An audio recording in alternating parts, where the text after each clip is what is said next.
बड़ा सवाल यह है, इस समस्या का समाधान क्या है, क्या किया जाए? पहला समाधान तो यह है कि एक जागरूक नागरिक और समाज होने के नाते आपको ऐसे लोगों का तिरस्कार करना चाहिए जो बेईमानी से अमीर बने हैं और जो ईमानदारी से काम करने वालों का सम्मान नहीं करते। दूसरी बात, जो लोग असंगठित क्षेत्र में काम करते हैं, जैसे ड्राइवर्स, सिक्योरिटी गार्ड्स, आपके घर में काम करने वाले लोग या आपके घर के आसपास रेहड़ी पर, स्टॉल पर सामान बेचने वाले लोग, इन लोगों का आपको सम्मान करना होगा, इनको सम्मान देना होगा। जब तक इन लोगों को आप नौकर समझेंगे, तब तक हमारे समाज में इनकी स्थिति कभी नहीं बदलेगी। उदाहरण के लिए आज इन लोगों के लिए एक शब्द का काफी इस्तेमाल होता है।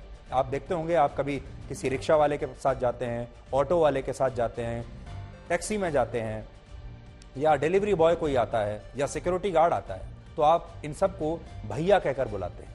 सब्जी वाले से लेकर कपड़े इस्त्री करने वाले तक सबको भैया कहकर पुकारा जाता है। लेकिन सोचिए, जब आप किसी शॉपिंग मॉल में, किसी महंगे शोरूम में जाते हैं, किसी बड़े ब्रांड के शोरूम में, और वहां आपको एक सेल्समैन मिलता है, तो क्या आप उसे कभी भैया कहते हैं? कड़वा सच ये है कि उन्हें हमारे देश के लोग कभी भैया नहीं कहेंगे। लेकिन जैसे ही वो इन शॉपिंग मॉल से बाहर निकल कर आते हैं, किसी रिक्शे वाले को बुलाते हैं, किसी रेहड़ी पटरी वाले से कोई सामान खरीदते हैं, तब उसे भैया भी कहते हैं और उसका अपमान भी करते हैं।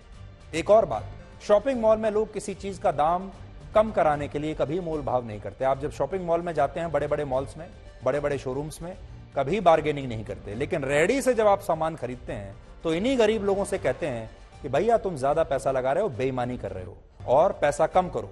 और जब वो गरीब व्यक्ति कम दाम में अपना सामान देने से आपको इनकार कर देता है, तब आप उसी का अपमान करते हैं, उसी को डांटते हैं और उसको वहां से भगा देते हैं, क्योंकि आपकी जो ईगो है वो आहत हो जाती है। इसलिए आज हम आपसे ये कहेंगे, इन्हें नौकर कहना बंद कर दीजिए।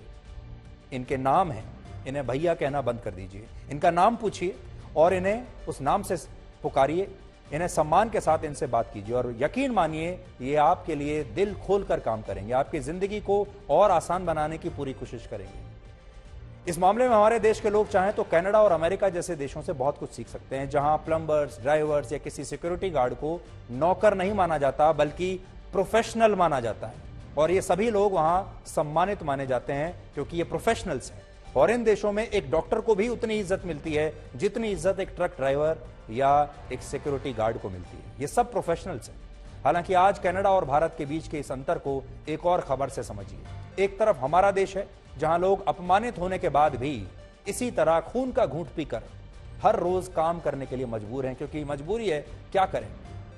हमारे देश में एक गार्ड 12,000 रुपए कमाता है एक महीने के, जिसमें बड़े शहर में रहने के लिए उसमें आधे तनख्वाह जो उसकी होती है 5 से 6,000, वो उसके अपने खर्चे हो जाते हैं, जिसमें वो मकान भी लेता है, खाना पीना भी खाता है, दफ्तर भी पहुंचता है, और बाकी का 5-6 हजार रुपया वो अपने गांव में भेजता है अपने परिवार के लिए। और पूरा जो परिवार है वो 6 से 7 हजार रुपए में अपना गुजारा करता है।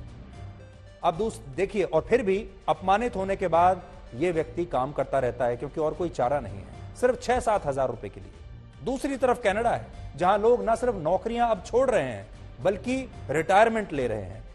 कनाडा में इस ट्रेंड को द ग्रेट रिटायरमेंट कहा जा रहा है, जिसके तहत वहां हजारों लोग हर महीने अपने काम और नौकरी से रिटायरमेंट लेकर अब बाहर वेकेशन पर जा रहे हैं, घूमने जा रहे हैं, अपनी जिंदगी को जीना चाहते हैं और काम के बोझ से आजाद हो जाना चाहते हैं।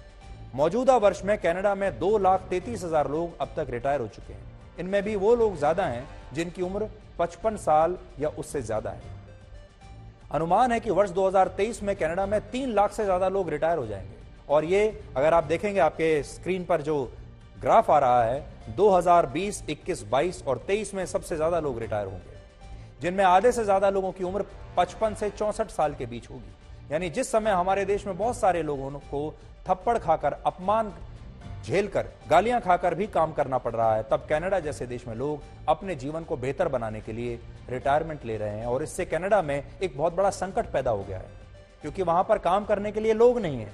समझने वाली बात यह भी है कि भारत में अनऑर्गेनाइज सेक्टर के श्रमिकों को वो सम्मान नहीं मिलता जो कनाडा जैसे पश्चिमी देशों में मिलता है। इसके अलावा लोग नौकरी छोड़कर, इसीलिए इसके बावजूद वो रिटायरमेंट ले रहे हैं क्योंकि वो अब काम नहीं करना चाहते। इसलिए ये जो मुहिम है, ये है अपने सिक्योरिटी गार्ड्स, अपने ड्राइवर्स, घरों में काम करने वाले लोग या जितने भी जो लोग हैं जो डेली वेजेस पर काम करते हैं, जिन्हें आप गरीब कहकर पुकारते हैं, डेली वेजेस पर जो लोग काम करने पर मजबूर हैं, आज उनके हक की लड़ाई हमने लड़ने का फैसला किया है।